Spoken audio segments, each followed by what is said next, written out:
वारणा नदीच्या पुराचा तडका, मांगले सावर्डे बंधाऱ्यालगतचा डांबरी रस्ता आणि झाडे गेली वाहून. सांगली जिल्ह्यातील वारणा नदी अजूनही दुथडी भरून वाहत असून पुराचा फटका आता नदीकाठच्या रस्त्यांना बसू लागलेला आहे. मांगले सावर्डे बंधाऱ्यालगतचा संपर्क रस्ता आणि अनेक झाडे पुराच्या पाण्यात वाहून गेली आहेत. गेल्या काही दिवसांपासून चांदोली धरणाच्या पाणलोट क्षेत्रात सुरू असलेल्या मुसळधार पावसामुळे वारणा नदीच्या पाणीपातळीत मोठी वाढ झाली आहे.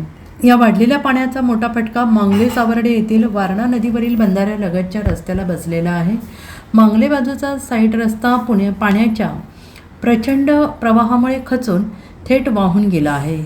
बंधाऱ्याचे बॅरिकेड काढले नसल्याने बॅकवॉटर मोठ्या प्रमाणात साचलेले असून नदीच्या वेगवान प्रवाहामुळे रस्त्यासह अनेक झाडे उन्मळून पडलेली आहेत. रस्ता वाहून गेल्यामुळे मांगले आणि सावर्डे परिसरातील नागरिकांचा संपर्क विस्कळीत झालेला असून या मार्गावरील वाहतूक पूर्णपणे बंद करण्यात आलेली आहे. प्रशासनाने नागरिकांच्या पुराच्या पाण्यातून किंवा या धोकादायक मार्गावरून प्रवास करू नये तसेच पर्यायी मार्गांचा वापर करावा असे आवाहन केले आहे. सध्या परिसरात पावसाचा जोर कायम असल्याने नदीकाठच्या भागातील नागरिकांनी सतर्क राहण्याची गरज निर्माण झाली आहे. Bureau report, SPN Marathi.